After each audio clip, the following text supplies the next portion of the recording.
Meus irmãos, a paz do Senhor Jesus, que Deus venha abençoar a sua vida mais uma vez. Nós estamos aqui dando início a uma matéria, né, do nosso curso de teologia do Instituto IBADEM, do Instituto Bíblico Assembleia de Deus Missão. E dessa oportunidade nós estaremos dando aqui a primeira aula da matéria de teologia pastoral, né? A teologia pastoral tem esse nome, mas ela é aplicável a todo o ministério, né? Desde o diácono até o pastor, todos precisam estudar essa matéria para que nós tenhamos, então, o melhor entendimento de como proceder na obra de Deus. A obra do Senhor, ela tem parâmetros, ela tem regras e princípios que precisam ser observados e obedecidos. A gente não pode entrar nessa de falar, não, é para Deus, né? A gente faz aí com simplicidade, fazer de coração.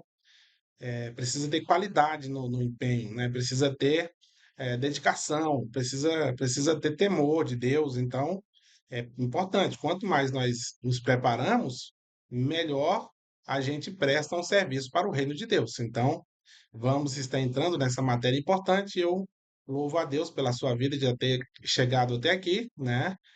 Já nessa matéria de número 19, né? Das nossas 24 matérias.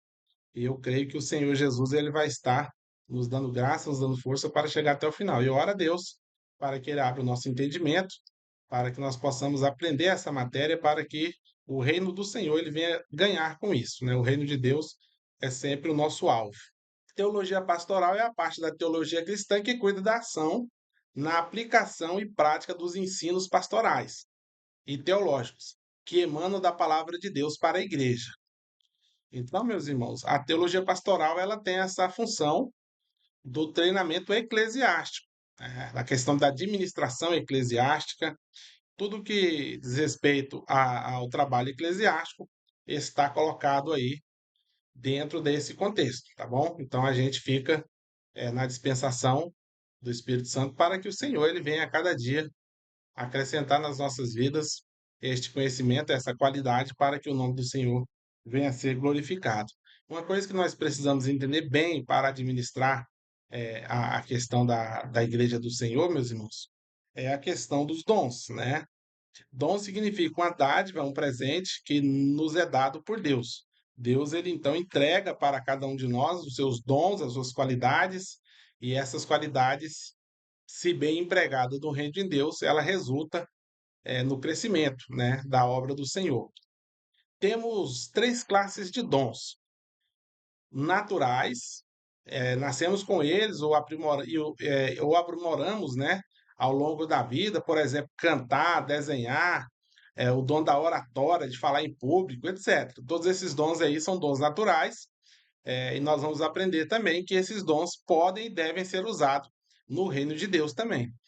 Os dons espirituais são recebidos do Espírito Santo, como exemplo, dons de revelação, dons de poder, dons de inspirações verbais, né? São as três categorias aí que envolvem os 9 dons que o apóstolo Paulo nos ensina, né? E por fim, meus irmãos, nós temos os dons ministeriais recebidos do Espírito Santo para exercer liderança eclesiástica. Como exemplo aqui, nós colocamos o apóstolo, o profeta, tem também o pastor, o evangelista, né, o mestre, são dons eclesiásticos, dons ministeriais. Qual é a diferença entre um talento e um dom espiritual? Aqui tem a pergunta. Há semelhanças e diferenças entre talentos e dons espirituais. Os dois são dádivas divinas. Os dois crescem e em efetividade com o uso. Ou seja, quanto mais exercitamos o dom, mais esse dom se desenvolve nas nossas vidas. Os dois são para ser usado a favor de outras pessoas, não para propósitos egoístas. E aqui nós temos um versículo, capítulo 12, né, do versículo 7, que diz que os dons espirituais são dados para beneficiar outras pessoas e não a nós mesmos. Como os dois maiores mandamentos são amar a Deus e outras pessoas, dá a entender que talentos devem ser usados para este propósito também. Então, esses dois dons que estão falando aí são os dons naturais e os dons espirituais, e eles têm propósitos direcionados. Não nos é dado este dom para que nós ganhemos fama, notoriedade, dinheiro. Não. Os dons têm a função exclusiva de servir ao próximo. Porque quando nós servimos ao próximo, nós estamos servindo a Deus. Deus ele nos deu esse mandamento. E Jesus, ele foi o maior exemplo de serviço, de servo. Então nós precisamos sempre aprender a servir o próximo. E os dons são ferramentas destinadas para este fim, para o serviço ao próximo. Talento natural é algo inato. A pessoa já nasce com determinados talentos. Uma pessoa, independente de sua crença em Deus ou em Cristo, recebe talento natural como resultado de uma combinação genética. É o que nós já falamos. A pessoa nasce com esse talento e esse talento ele pode ser desenvolvido e pode ser aprimorado e tem pessoas que nem precisam, né? É tão talentosa que naturalmente ela já vai exercitando. Agora, isso não tem a ver com a fé, com a crença dessa pessoa. Tem a ver com a origem dela, né? Com a sua genética, com o seu, enfim, com vários fatores aí que não tem nada a ver com a questão espiritual, né? Então, isso a gente tem que deixar muito claro. Agora, quando nós temos encontro com Jesus, esses dons naturais são direcionados para o reino de Deus, assim como os dons espirituais que a gente recebe. Dons espirituais são dons, são dados aos cristãos pelo Espírito Santo. No mesmo tempo que eles colocam sua fé em Cristo, recebendo o perdão dos seus pecados, logo em seguida o Espírito Santo dá aos crentes os dons espirituais. Agora nós temos também os dons ministeriais. E aí nós temos uma categoria, uma sequência de dons. O primeiro que aparece em Efésios capítulo 4, a partir do verso 11, é o dom de apóstolo. Definição: o dom de apóstolo refere-se a uma função especial, com capacidade de liderança, assim como para estabelecer novas igrejas locais e guiá-las em sua fase inicial de desenvolvimento, até que apareça uma nova liderança emergente deste trabalho para assumir a direção da igreja. Nós já tivemos a oportunidade de falar em outras vezes sobre essa questão de apóstolo. Nós estamos vivendo uma época em que o título de apóstolo tem sido muito usado, tem sido muito recorrente nos nossos dias. Algumas pessoas concordam, outras não, mas nós já vimos, irmãos, em outras matérias, que o dom apostólico, né, o dom de apóstolo, ou o ofício de apóstolo, o título de apóstolo, ele tem duas categorias. Assim como os profetas. Existem os profetas do Antigo Testamento e existem os profetas do Novo Testamento. Qual é a diferença do profeta do Antigo Testamento para com o Novo Testamento? Os profetas do Antigo Testamento, não em sua totalidade, mas na sua maioria, foram usados para escrever a inspirada palavra de Deus. Os apóstolos dos dias de Jesus, aqueles que andaram com Jesus, exceto o apóstolo Paulo, que veio depois, mas que também teve muitos encontros com Jesus ressurreto, a função deles era exatamente trazer a revelação da inspirada palavra de Deus. Então, eles tinham essa autoridade de escrever, né, da parte de Deus, e essa palavra foi considerada uma palavra inspirada, canonizada, né, e nós temos hoje como a Bíblia Sagrada, tanto o Antigo quanto o Novo Testamento. Então, assim como os profetas do Antigo Testamento, o do Novo Testamento não foram escritores, né, não teve a inspiração para escrever, da mesma sorte são os apóstolos. Os apóstolos da primeira geração, vamos dizer assim, eles tiveram essa dádiva, não todos, mas a maioria deles escreveram cartas e livros e doutrinas direcionadas para a igreja e contribuiu aí para o nascimento e o crescimento da igreja. Os demais apóstolos das outras gerações e das gerações atuais, eles têm como um título de eclesia, de autoridade eclesiástica, mas eles não têm a mesma finalidade dos apóstolos dos dias de Jesus. Eles não têm aquela mesma função. Então, um apóstolo hoje, irmãos, ele estaria na condição de um missionário. Só que nós temos um problema. Hoje é o seguinte: os apóstolos da atualidade, eles não são missionários. Os apóstolos são presidentes de campos, de ministérios, que ficam na sua igreja sede, e ele então comissiona pessoas, missionários, para abrir igrejas, para fazer o trabalho missionário. Então, se a gente levar para uma tradução mais fechada da palavra, o apóstolo é o que é enviado para abrir obras e para estabelecer obras. Não é o que envia, é o que é enviado, né? Mas dito isso, é um título, né? Porque tem a questão do título, do cargo e do ofício. O ofício apostólico seria aquela pessoa que vai e faz a obra, que abre obras, que ganha pessoas para Jesus, né? Esse é o verdadeiro apóstolo da atualidade. Agora, isso como um ofício. Agora, como título, aí fica para as pessoas mais poderosas que utilizam esse título aí. E nós vamos fazer aqui, não vamos fazer juízo de valor, né? Vamos apenas expor as realidades que nós temos visto nos nossos dias. Não temos aqui intenção de dizer se está correto ou não, né, a utilização desta palavra na atualidade. Só estou aqui dando um esclarecimento sobre o assunto. Continuando, irmãos, nós temos aí o dom de profeta. No hebraico significa vidente, no grego significa porta-voz de Deus, proclamador, mensageiro, né, de Deus ao povo. Então, o profeta, como eu já expliquei, ele tem a função muito direcionada, muito específica, nós vamos estar vendo, diferente das do Antigo Testamento. Os profetas do Antigo Testamento têm uma outra conotação. Inclusive, nós vamos estar vendo agora a diferença entre os profetas do Antigo e do Novo Testamento. Os profetas do Antigo Testamento, como eu já falei, através deles que esta parte da Bíblia alcança o seu auge. O sentido da palavra profeta é o de porta-voz de Deus, isto é, mensageiro encarregado por Deus para dar a conhecer a mensagem divina e manifestar por meio de ações a sua vontade. Os profetas do Novo Testamento, ou dom de profecia, têm a função de promover, olha, a edificação, a exortação e a advertência e consolação da igreja. Então, o profeta do Novo Testamento, ele tem aí essas funções muito definidas. Eles não estão aqui para revelar a vontade de Deus no mesmo sentido do profeta do Antigo Testamento.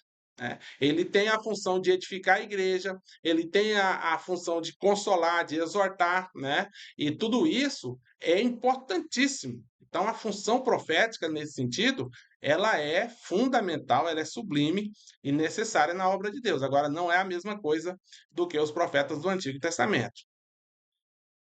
Terceiro, vem os evangelistas. Significado: mensageiro de boas novas. É encontrado apenas 3 vezes no Novo Testamento. Filipe, o evangelista, ele mesmo, né? Aqui no caso, a segunda incidência da palavra, deu uns para evangelista, né? E depois aparece, faz o trabalho de um evangelista, em 2 Timóteo, capítulo 4, versículo 20. Desculpa, versículo 5. A principal função que exerce na obra de Deus é o de ganhar as almas para o reino de Deus. Evangelista, como a nossa apostila deixa muito claro, tem uma função definida. Evangelista, ele é o anunciador de boas obras, de boas novas, e essas boas novas resultam em almas para o reino de Deus. O evangelista, ele se diferencia do presbítero nesse sentido. O presbítero, ele é mais para a igreja, né? Ou seja, as quatro paredes, para o ensino, né? Para exercer ali o auxílio do pastor no arrebanhamento das igrejas. Já o evangelista é uma função mais externa à igreja. Ele é um ganhador de almas, ele é um anunciador de boas novas. Então, o evangelista que realmente exerce o seu ministério, ele não é muito das quatro paredes, ele é mais nas ruas, nas praças, nas esquinas, nos hospitais, aonde ele está ali falando de Jesus, anunciando que Jesus salva, liberta, transforma e leva para o céu, né? E isso é a função de um evangelista. Voltando aqui, tem os pastores e mestres. É apropriado entender que as duas palavras, tanto pastores quanto mestres, formam uma única expressão, pastores e mestres, que designa o mesmo grupo de indivíduos que exerce o ofício de liderança na igreja local. Pastor mestre é aquele que pastoreia e instrui a igreja. Visto que a função de um pastor é orientar o seu rebanho para ir morar no céu, e essa é a função também do mestre. Então, o mestre, ele às vezes é um pastor, às vezes ele é um auxiliar do pastor.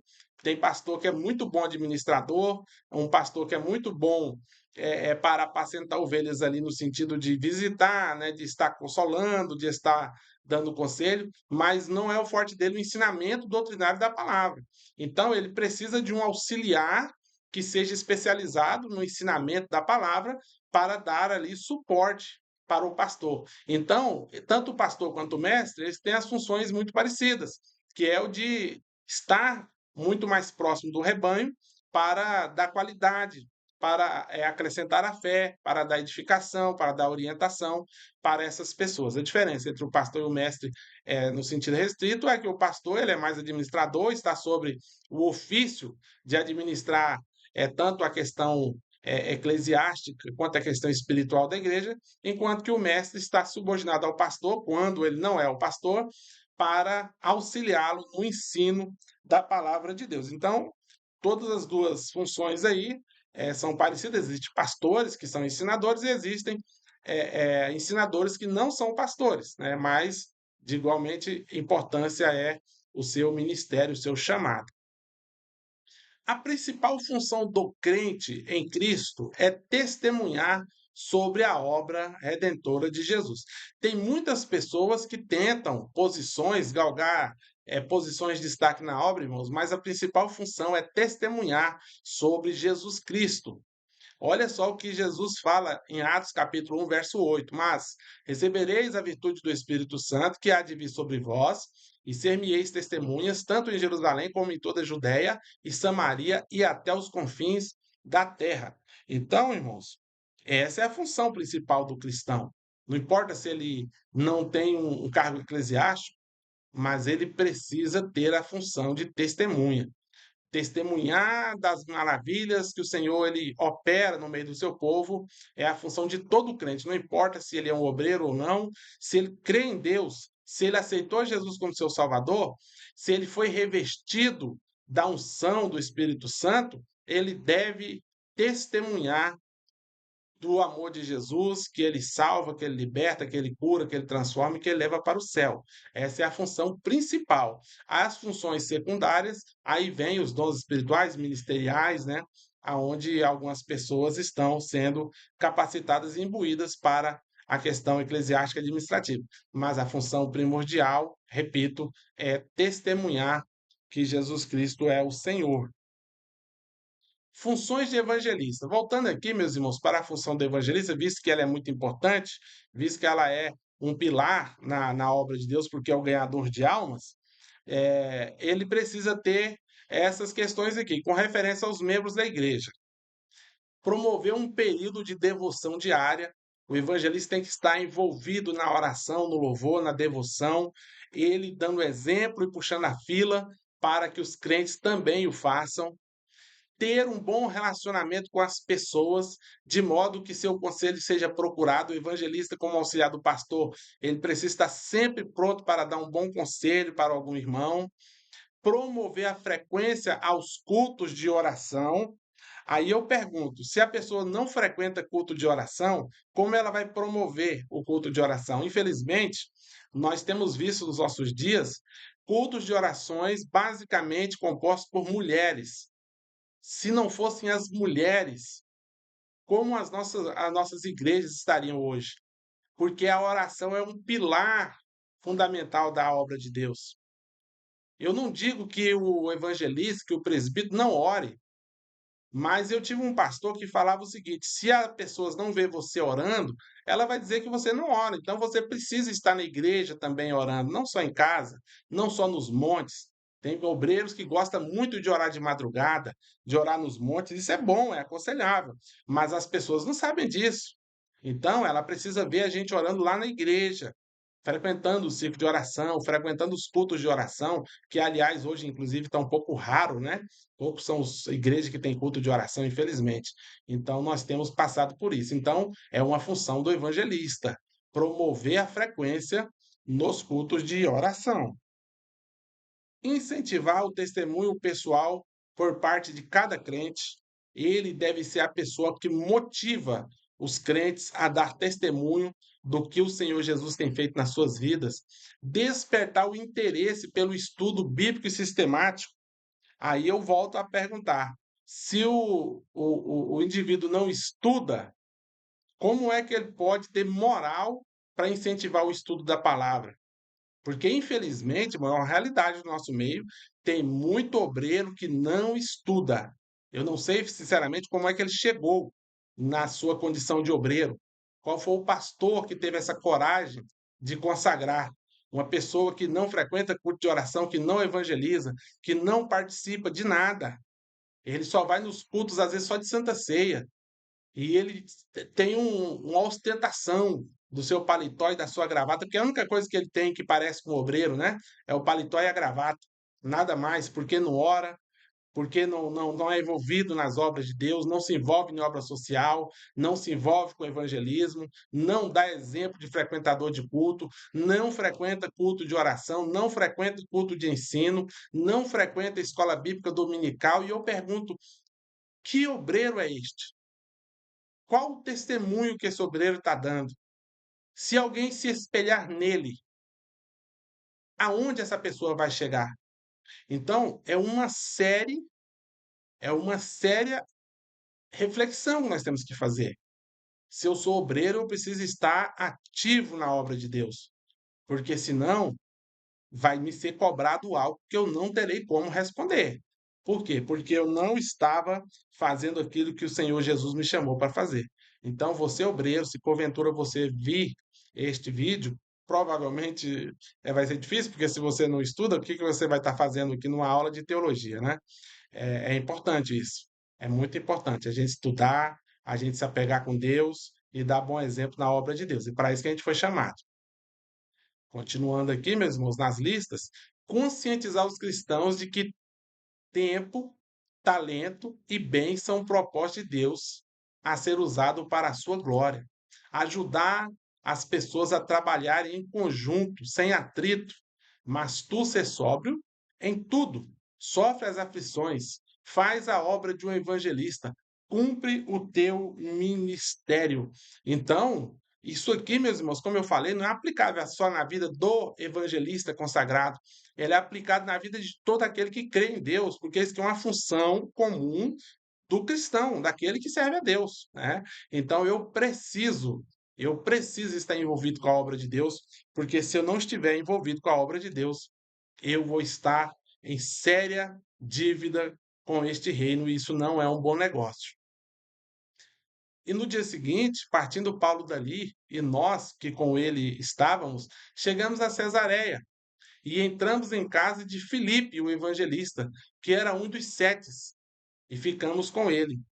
Esse versículo de Atos 21, versículo 8, meus irmãos, é muito interessante, porque fala de um Filipe, e ele é chamado de evangelista, e diz que ele é um dos sete. Todos entendem que este Filipe aqui é o mesmo Filipe que foi escolhido para ser diácono. Foi escolhido inicialmente 7 diáconos. Entre esses 7 estava Filipe e estava Estevão. Estevão foi apedrejado porque estava pregando a palavra. Para que um diácono serve na igreja? Como eu já falei em outras oportunidades. O diácono ele é um servo que serve ali para fazer todo o trabalho laboral da igreja para deixar os ministros do evangelho mais envolvidos com o ensino da palavra. Mas isso não quer dizer que um diácono que não tem um chamado não deva exercer esse chamado. Primeiramente, ele faz a sua obrigação, que é deixar tudo preparado para o bom andamento da obra. Essa é a função primária de um diácono. Tem diácono que vai para a igreja e está preocupado em subir no púlpito para pregar. Não, primeiro se preocupe com a sua obrigação. A sua obrigação é servir bem no reino de Deus. Agora, se você tem um chamado da palavra, vai surgir a oportunidade, porque Deus ele dá a oportunidade e você vai ter o seu momento. Agora, primeiro faça a sua obrigação. Vamos lembrar aqui, por exemplo, de Davi. Os irmãos vão se lembrar que quando o pai de Davi, Jessé, chama Davi para enviá-lo ao campo de batalha para dar notícia dos irmãos que Davi tinha no campo de batalhas e levar algumas provisões, o texto vai dizer que Davi levantou de madrugada, deixou as suas ovelhas com um cuidador, com um dos seus servos, e ele foi. Ele não deixou as ovelhas sozinhas no campo. Ele deixou alguém responsável por cuidar das ovelhas e foi. Ou seja, a obrigação primária de Davi era cuidar das ovelhas. E o seu pai comissiona para uma outra atividade, que não era a sua original. Davi, primeiro, não reclamou da sua atividade extra e não abandonou a sua atividade principal, que era de pastor de ovelha. Ele arrumou as ovelhas, deixou com o servo, preparou a sua bagagem e foi para o campo de batalha, e todos sabemos o resultado disso, né? A consequência da diligência de Davi. Davi não foi um grande rei por um acaso, irmãos. Ele foi um grande rei porque ele galgou todas as suas fases com responsabilidade, sem abandonar e sem ser irresponsável, como muitos têm feito. Tem muitos obreiros que ele só quer saber de pregar, mas ele é um diácono, ela é uma diaconisa. Então, primeiro faça a sua obrigação e desenvolva o chamado que é em ti. Mas a sua obrigação, por enquanto, faça ela com muita presteza para que amanhã alguém possa também fazer por você. Porque senão você vai estar plantando uma semente muito ruim. Você vai estar deixando uma terra arrasada atrás de você. E quando você chegar lá na frente, achando que está com uma grande estrutura, a sua estrutura vai ruir como um castelo de areia. Isso não é bom, isso não vai glorificar o nome de Jesus. Então, isso é muito importante, nós não podemos nos descuidar das nossas obrigações. E é interessante, irmãos, para finalizar aqui o assunto, é que Filipe ele foi consagrado, não é? Porque se ele era diácono e agora é chamado de evangelista, veja que ele galgou posição na igreja primitiva. Isso é maravilhoso. O ministro no exercício do ministério. O trabalho principal do pastor é de cuidar do rebanho do Senhor. As qualificações necessárias para exercer o ministério. Ele tem que ser um nascido de novo. E olha só o versículo: pelas quais ele nos tem dado grandíssimas e preciosas promessas, para que por elas fiqueis participantes da natureza divina, havendo escapado da corrupção que pela concupiscência há no mundo. Então, ele tem que nascer de novo. Pastor tem que ser crente. Pastor tem que ser ovelha também, né? Olha só, ele tem que ter humildade. Nada façais por contenda ou por vanglória, mas por humildade, cada um considere os outros superiores a si mesmo, inclusive o pastor. O pastor também tem que ter esse espírito de humildade. Fiel a Deus, os meus olhos estarão sobre os fiéis da terra, para que se assente comigo. O que anda no caminho reto, este me servirá. Então, o salmista, meus irmãos, ele revela algo aqui fantástico. O Senhor não procura qualquer um, o Senhor não procura talentos, o Senhor não procura prodígios, o Senhor procura os fiéis da terra. Os fiéis da terra é que Deus procura para fazer a sua obra. E ele ainda deixa muito claro, que é um paralelismo aqui, é uma poesia. Os fiéis são procurados e aquele que anda no caminho reto, este me servirá. Não adianta achar que está servindo a Deus fazendo coisa errada. Você precisa fazer coisas que não envergonhem, não manche o nome daquele que te chamou, né? Isso aqui é fundamental. Então, o que anda no caminho reto é esse que serve ao Senhor. Ele precisa ser fiel na vida pública e nos negócios. Olha só aqui o exemplo de Daniel. Então, os presidentes e os príncipes procuraram achar ocasião contra Daniel a respeito do reino, mas não podiam achar ocasião ou culpa alguma, porque ele era fiel e não se achava nele erro ou culpa. Irmãos, é verdade que todos nós temos as nossas falhas. Todos nós cometemos equívocos e erros, mas isso tem que ser uma exceção e não uma regra. A pergunta que nós fazemos é: se levantar um grupo, uma comissão, como levantou contra Daniel, e se essa comissão se levantar contra a nossa vida, para investigar os pormenores da nossa vida, será o que que essas pessoas vão encontrar? Será se nós temos muita coisa escondida debaixo do tapete? Nossa vida, irmão, tem que ser uma vida pura, uma vida honesta, uma vida irrepreensível. Agora, é lógico que todos nós falhamos. Todos nós erramos, mas isso não deve ser uma constante na vida de ninguém, daqueles que servem a Deus, né? Precisamos ter, então, um bom exemplo na obra do Senhor. Continuando, fiel na administração financeira. Olha só o que está escrito em 2 Reis, capítulo 12, verso 15. Também não pediam contas aos homens em cujas mãos entregavam aquele dinheiro, para o dar aos que faziam a obra, porque procediam com fidelidade. Nós precisamos ter fidelidade ao fazer a obra de Deus, tanto na obra de Deus quanto na nossa vida pública, né? Aqui está falando tanto da vida pública quanto da vida financeira, porque isso precisa ser uma constante na nossa vida. Tanto a nossa vida pública quanto a vida financeira precisa ser bem administrada. Na administração espiritual, veja o que o apóstolo Pedro diz: cada um administra aos outros o dom com que recebeu como bom dispenseiro da multiforme graça de Deus. Se alguém falar, fale segundo as palavras de Deus. Se alguém administrar, administre segundo o poder que Deus dá, para que em tudo Deus seja glorificado por meio de Jesus Cristo, a quem pertence a glória, o poder para todo sempre. Amém. Seja fiel na administração espiritual também. Idôneo. Capacidade moral. Idoneidade, irmão, é capacidade moral. Dando graças ao Pai que nos fez idôneos para participar da herança dos santos na luz. Idôneo, veja só o significado do dicionário, que tem condições para desempenhar certos cargos, certas funções, apto, capaz, competente. Procure sempre apresentar a Deus aprovado, competente, para não ter do que se envergonhar. De boa reputação, Atos 6:3 diz: escolhei, pois, entre vós, irmãos, 7 homens de boa reputação, cheios do Espírito Santo e de sabedoria, aos quais constituamos sobre este importante negócio. Duas questões aqui que são importantes. Esses homens cheios do Espírito Santo, de sabedoria, meus irmãos, e fiéis, de boa reputação, não era para ser pastor, não era para ser evangelista, não era para ser presbítero, era para diácono. Era para ser diácono. Homens cheios do espírito de sabedoria e de boa reputação. Diáconos. Nós precisamos dar sempre o nosso melhor para Deus. Sempre o nosso melhor. Então, isso precisa ser uma constante nas nossas vidas.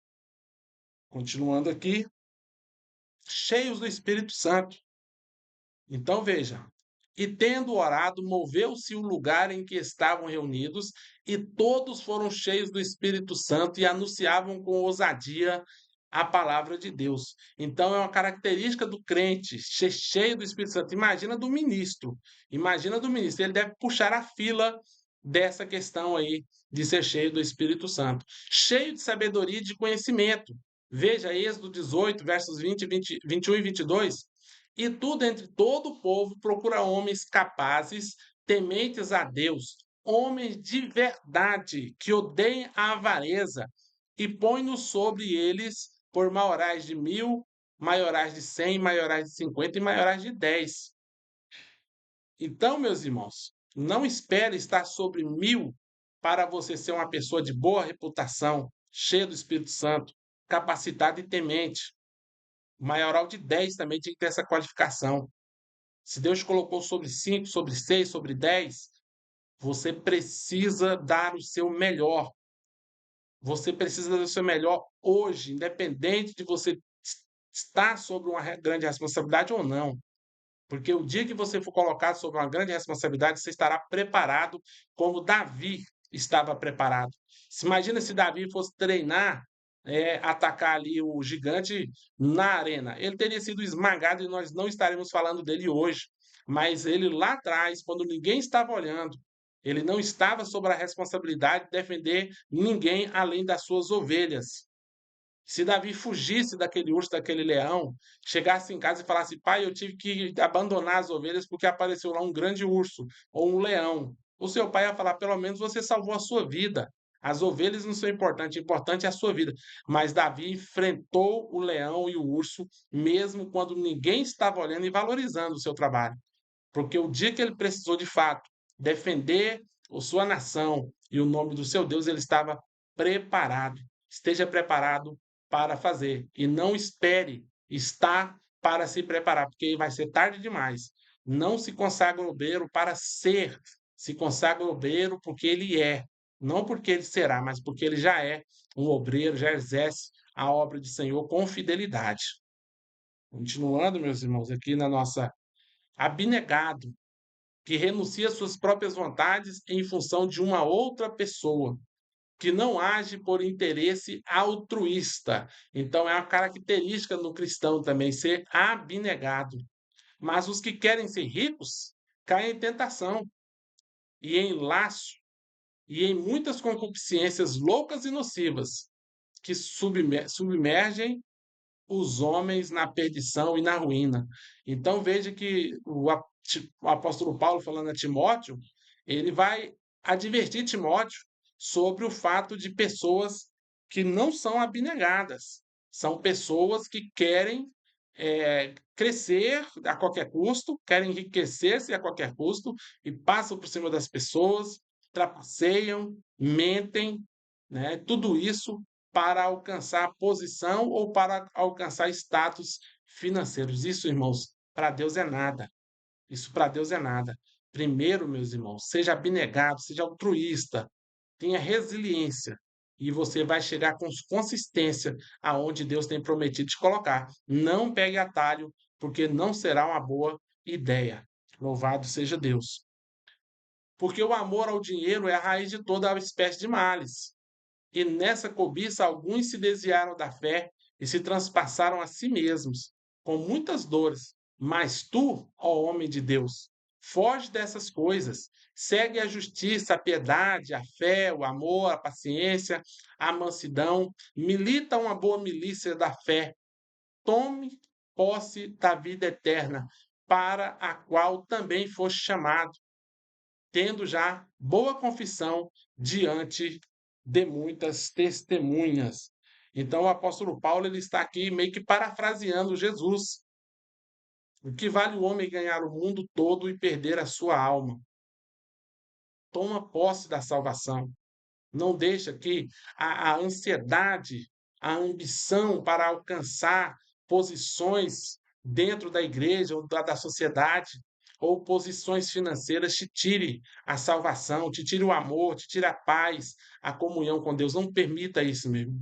Vigia, porque muitos nessa jornada se transpassaram a si mesmos, se derrotaram, não foram derrotados por outros, foram derrotados por si próprios. Então é muito sério isso. Nós precisamos ter toda a vigilância nesse aspecto. Muito bem, meus irmãos, nós vamos parando por aqui, chegamos já ao final dessa primeira aula, para não ficar muito extensa a nossa fala. Que Deus continue nos abençoando, né? Que Deus continue trazendo graça, trazendo luz, trazendo conhecimento para as nossas vidas, para que eu possa estar nesse trabalho árduo, né? Trabalhando em prol da sua vida e que você possa estar colhendo frutos também, sendo completado pela pessoa do Espírito Santo na sua necessidade. Que o Espírito Santo de Deus continue abençoando a sua vida, que nós possamos continuar nessa caminhada com muita diligência, com muito temor, com muita fé, com muito esforço para fazer a obra de Deus, porque é árduo, irmãos. O trabalho é árduo, mas é muito gratificante fazer a vontade de Deus. Deus ele não fica devendo nada para ninguém. Portanto, continuemos com muita firmeza, com muita constância, com muita perseverança, fazendo a obra de Deus. Que Deus venha abençoar a sua vida e que nós possamos cada dia mais crescer na graça e no conhecimento de Cristo Jesus. Então, até a próxima aula, querendo Deus. Em nome de Jesus. A paz do Senhor Jesus, fique na paz.